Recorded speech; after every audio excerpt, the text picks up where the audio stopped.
Hi, I'm going to be using for a topic today, don't faint, focus. In other words, when you have the challenges of this life, don't give in to it.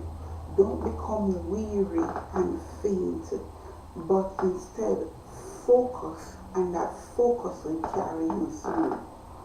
In everything we do in this life, every single thing we do in this life, we encounter challenges, we encounter obstacles, difficulties. It doesn't matter what you're trying to accomplish in this life, as long as you start out and try to pursue something in life, to before you can get to success, you encounter obstacles, troubles come in your way. They come in your way in the path that you are traversing, the part that you are traveling in to get to that success. The obstacles pop up, and it is about how you handle what comes your way. A lot of the times, the obstacles come from our own situations, our own life causes us to encounter difficulty in the path that we're going. We come up against our own needs while we are traveling and trying to pursue our goals and our dreams. And when we come up against our needs, that is the most difficult battle, right? Sometimes it is others that we come up against, or sometimes it's about an issue with another organization or something like that. But the most difficult thing that we encounter as we are pursuing our goals is our own needs. And our own needs is what often can cause us to step back. It is more easy to deal with something else, something from the outside coming at you, than to deal with an issue with you needing to pay bills, or to deal with an issue of your children or in your marriage, right? Those issues are the one that often get us to lose our focus and take us off course. But if we focus on what we're heading towards and not lose the focus by going after the things that have propped up to keep us from doing what we're supposed to do, because that is what it is propping up for. It props up to prevent you from continuing on your life's path. The enemy wants to see, will you stop and pursue taking care of your need? Look at it in the book of Gideon chapter 8. When Gideon was about to fight against the Amalekites and the Midianites, the Amalekites and the Midianites came out against Israel, who had been holding Israel in bondage for years. Right? They trampled everything that Israel tried to accomplish. And here we have Gideon, and he has an army, and they are chasing after the Midianites and the Amalekites, who fled when they were defeated. And he is chasing after them, and in chasing after them, what happened was that his army became hungry till they were faint. That was what Gideon described how they were feeling. He said they were hungry till they're faint. And he stopped at Succoth and asked for help. But the thing is, their hunger right there is suggestive of something natural happening. Hunger is natural. So in the parts of life, there is natural needs that pop up in our life. Natural things that can become obstacles onto us as we are pursuing our dreams and our goals. And the thing right here is that the hunger all represents a need. It represents something that had to be taken care of. Because they were so hungry, they were faint. It means they couldn't just ignore it and continue on. So they had to stop at Succoth and request help. The first thing here to recognize is that they were in pursuit of the Midianites when they stopped at Succoth, right? But they didn't turn aside to go and find the food that they needed to their hunger, to assuage their hunger. Instead, they found a place that was on the way, that was in the paths in which they were traversing to try and address the hunger that they were feeling. They were so faint from the hunger that they had to stop and ask for help. That faint right there suggests a weakness. Sometimes when we encounter challenges in our life, it causes us to become weary in our minds. And the challenge for us is to overcome what we are feeling so that our feelings don't take us off of the path.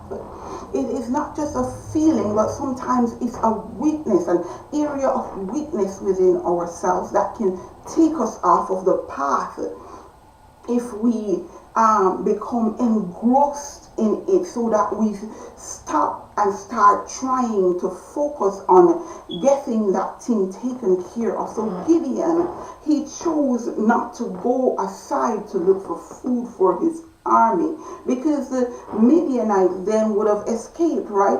The need was immediate, but the pursuit was also immediate.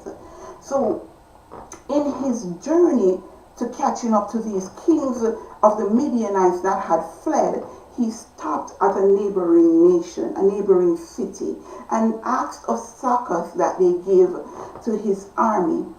And the enemy, being who he is, made them another obstacle, right? He made them another obstacle in that they refused to help Gideon and his men, even though they were so hungry, right? They told him, "Have you yet catch those Midianites, king? Why should I help you? And you haven't even accomplished yet what you have set out to do." Now remember, if you know the word of God, if you know the Bible, that Gideon were chasing after Midianites whom had fled from the army that he had already defeated. Right? They were the remnant that escaped. And Succoth would have known that. But they were pointing at what he had not done as yet to refuse him help. This is how people are sometimes. They will see what you didn't do, but overlook what you actually did. They overlook the great accomplishment that Gideon had just, hallelujah, Jesus, accomplished. Because the Bible said the army that came out against him and 300 soldiers were as much as the sand by the seashore. That is how much had come out against them. And they stood and trusted in the God who sent them and was over to defeat all those soldiers. But here they are standing before Succoth in need and asking for help, and Succoth look at them and point out what they haven't done.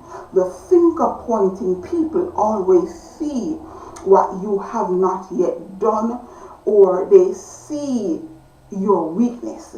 They see your weakness as being something that can prevent you from accomplishing, and so they refuse to help. Gideon was before them hungry and faint, and all they saw was that his weakness. Here he is coming to ask for help. They saw his weakness and they saw what he had not accomplished. So Gideon had to make a choice right there. He had to make a choice. Is he going to teach these men a lesson for their criticism of him, for their finger pointing, and take what he needed right there and then. But then that would have been becoming engrossed in the need. That would have caused him to take the time to address the need more than what he had presently. He had to recognize that the greater need was for him to pursue what he was going after. And so even though he became angry, he did not fight with the men of Thakos. He simply spoke his mind and made a declaration of what he would do. He declared to the men of Thakos that after he had overcome his enemies, then he would come back and he would whip them with briars, with thorns and briars, right? Notice he made a declaration in his anger. So his anger only fueled his determination, right? His anger only fueled his desire to accomplish what he was setting out to do. He did not let their finger pointing and their criticism of him cause him to be so angry that he wanted to fight. Instead, the fight that was in him became the fight to press towards what he was trying to overcome, what he was trying to accomplish. So right there, the way he overcame the need that was before him was by becoming determined. So he allowed that determination, he allowed that challenge that came up against him to enable him to push him past the need that he was facing in his life. He did not become caught up in it so that it became a distraction. He did not allow not being able to address that need to cause him to be distracted from what he was trying to accomplish. So neither the need nor the finger pointed distracted him. Instead, he continued on.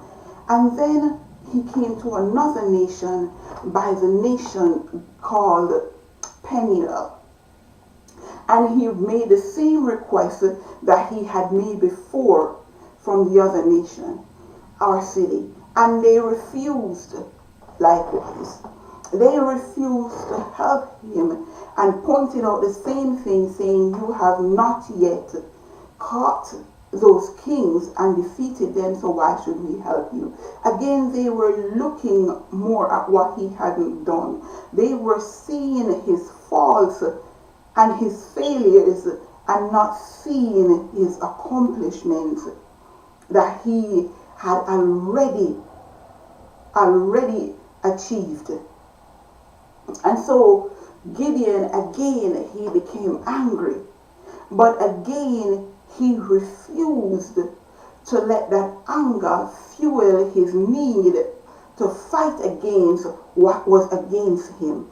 Instead, he allowed that anger to fuel his determination to succeed, to determine for him that he was going to accomplish what he set out to accomplish, no matter what the challenge he was going to accomplish. So again, he made a declaration and he simply spoke, after I have defeated them and return, I am going to tear down your tower. And again, even though he was hungry and faint, and so was his men, he let that determination fuel him past the need. Make that determination fuel him past his feelings, past the weariness he was feeling, and even refused to become hopeless, and he pursued in his need.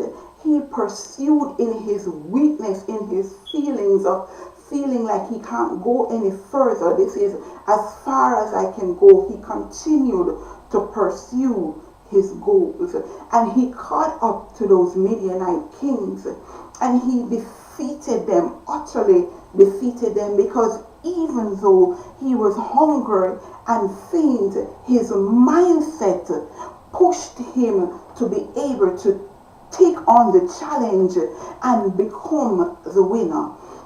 He took on the challenge in the declaration that he had made, because his faith was that the God who was with him, who had helped him to overcome before, would help him to overcome now. Was speaking from the faith of what he knew the God had told him to accomplish and what God had already helped him to accomplish. So his standing on the faith of God. His determination was because he was being fueled by the faith that he had, that God would allow him to defeat his enemies, so that the feelings that he was feeling did not turn him away from pursuing it, did not become a stronghold in his mind, because the mindset that he had was that God was with him and God was for him, and if God be for him, who can be against him? So he continued even in his need and overcame his enemies, took on the challenge that was before him, accomplished his dreams and his goals, because he was not distracted by the need that came up in his life. He was not distracted by the naysayers and the finger pointing, the criticism, and those who said, you haven't done anything. Those who were saying, you can't. He did not allow them to deter him.